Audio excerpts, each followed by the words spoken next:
Waalaikumsalam warahmatullahi wabarakatuh. Oke, di sini kami akan mempresentasikan sebuah makalah yang berjudul Program PDC atau Nata English Club di Pondok Pesantren Nasatul Ulama.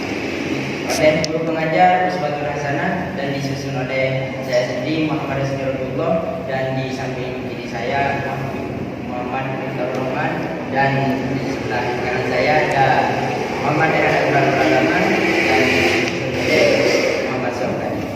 Dan tentu saja kita ke bab 1 pendahuluan yang akan dibahas oleh Muhammad Syaukani hari ini. Oke, bab 1 pendahuluan latar belakang. Pondok Pesantren Nasatul Ulama merupakan salah satu jenis lembaga pendidikan di Indonesia yang menyiarkan dakwah Islam untuk membentuk perilaku Islami masyarakat, di mana pengasuhan atau peserta didik tinggal dalam satu lokasi pemukiman dengan didukung bangunan utama yang meliputi rumah pengasuh, masjid, tempat belajar, serta asrama. Melalui proses pendidikan di dalam pesantren ini diharapkan terwujudnya pribadi-pribadi Islami yang tidak hanya mengikuti dasar secara intelektual, namun pribadi yang juga memiliki akhlak mulia. Dan pada pondok pesantren memiliki aturan-aturan seperti sholat duha ataupun sholat sunat lainnya. Ada pula aturan yang sangat menekankan bagi santri, contohnya seperti sholat dua waktu dan menggunakan bahasa Arab atau Inggris untuk saling bicara. Dan apabila santri melanggar dari hukuman tersebut, maka pengurus atau pembina akan memberi sanksi ringan seperti baca Al-Quran atau menghafalkan bahasa Arab. Tujuan penelitian ini adalah untuk memahami dan mendeskripsikan kepatuhan santri terhadap aturan di Pondok Pesantren Nasatul Ulama. Rumusan masalah yang pertama yaitu apa pemahaman tentang pondok pesantren. Yang kedua, apa pengertian NSC. Yang ketiga, program apa saja yang terdapat pada NSC. Yang keempat, apa tujuan terbentuknya NSC. Tujuan masalahnya yaitu yang pertama, untuk membentuk santri agar lebih baik dan punya akhlak yang baik. Yang kedua, agar santri lebih disiplin untuk kedepannya. Yang ketiga, agar santri bisa mengembangkan skill bahasa Inggrisnya. Lanjut kepada pembahasan yang kedua, yang dijelaskan oleh Muhammad Rasulullah. Oke, bab 2 tentang pembahasan. Pondok pesantren. Pondok pesantren merupakan lembaga pendidikan formal berbasis religiusitas dengan peserta didik atau santri yang tinggal di dalamnya. Di pondok pesantren, santri diharapkan pada sejumlah tata tertib yang wajib untuk dipatuhi dan berbeda dengan sekolah pada umumnya. Program yang diterapkan meliputi tata tertib terkait dengan akademik maupun tata tertib yang mengatur kegiatan sehari-hari. Santri yang tinggal di dalam pondok pesantren Nasatul Ulama diharapkan pada sejumlah tata tertib peraturan yang wajib untuk dipatuhi. Tata tertib yang diterapkan oleh pihak pondok pesantren berbeda dengan sekolah pada umumnya. Dan pondok pesantren santri memiliki jadwal kegiatan yang padat mulai dari bangun tidur hingga tidur kembali. Kegiatan santri dimulai ketika bangun subuh, santri diwajibkan menunaikan sholat subuh berjamaah di masjid. Dilanjutkan dengan kegiatan muhadasah atau memberi kosakata oleh pengurus bagian bahasa.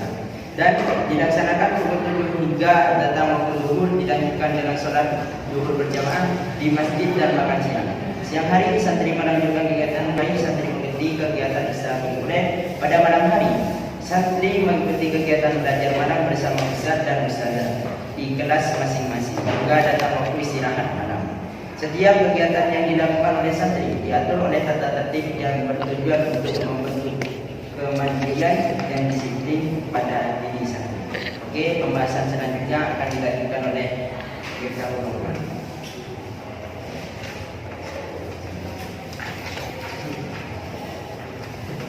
B. Nata English Club. Nata English Club merupakan sebuah lembaga bahasa asing yang menggunakan bahasa Inggris. Dan di Pondok Pesantren Nasatul Ulama terdapat dua lembaga bimbingan bahasa asing. Yang pertama NSC, yaitu Nata English Club yang menggunakan bahasa Arab, dan yang kedua NSC, yaitu Nata English Club yang menggunakan bahasa Inggris. Dan NSC sendiri memiliki program khusus yang diprogramkan antara lainnya seperti berbahasa Inggris di area yang tidak ditentukan. Di area tersebut sudah terdapat plan yang memerintahkan kita agar berbahasa Inggris, dan ada pula area atau tempat yang tidak terdapat plan. Jika tidak terdapat plan di area yang sudah ditentukan, maka kita tidak wajib menggunakan bahasa Inggris. Tetapi sementara tetap wanti-wanti kita akan tetap berbahasa Inggris, meskipun bukan di area yang ditentukan, dikarenakan untuk dan istilah bahasa Inggris kita dikarenakan jika kita ingin belajar bahasa Inggris tentulah kita harus rajin mempraktikkan bahasa Inggris agar menjadi master. Tentulah kita rajin mempraktikkan dan yang selanjutnya seperti menghafalkan vocab setiap pagi.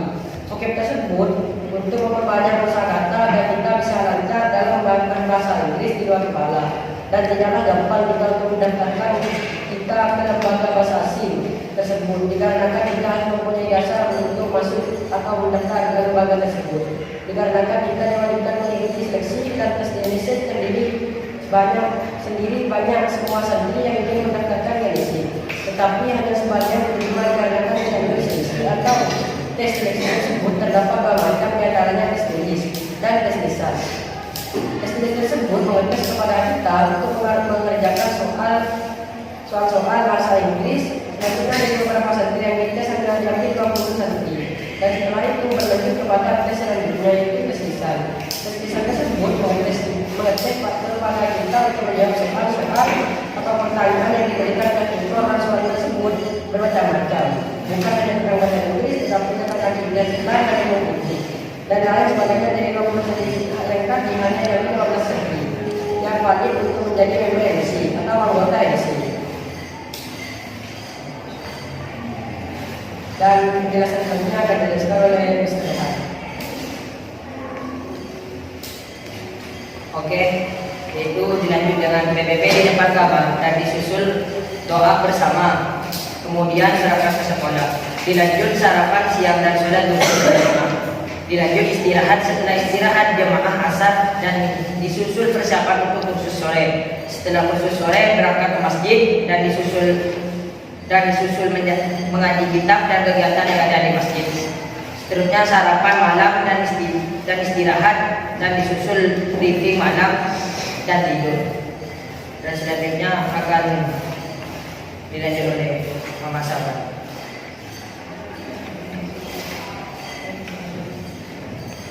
Bab 3 penutup. Jadi kesimpulannya dibentuknya adalah bahasa asing dikarenakan bahasa asing sangat penting, apalagi bahasa Inggris. Maka dari itu pondok pesantren lembaga bimbingan yakni NSC Qatar University.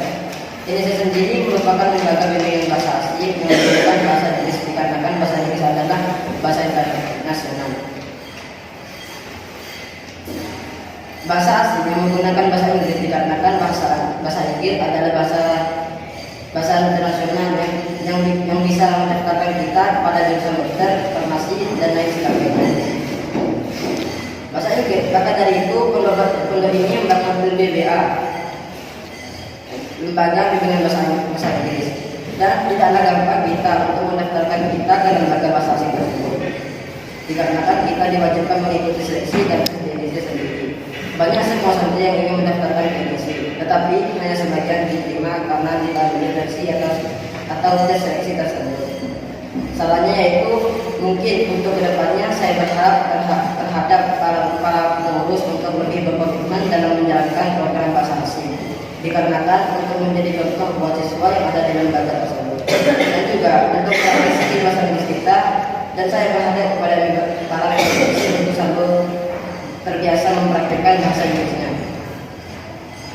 Sekian penjelasan dari kami tentang makalah program ini sih. Bila ada kesalahan mohon maaf. Assalamualaikum warahmatullahi wabarakatuh. Waalaikumsalam warahmatullahi wabarakatuh.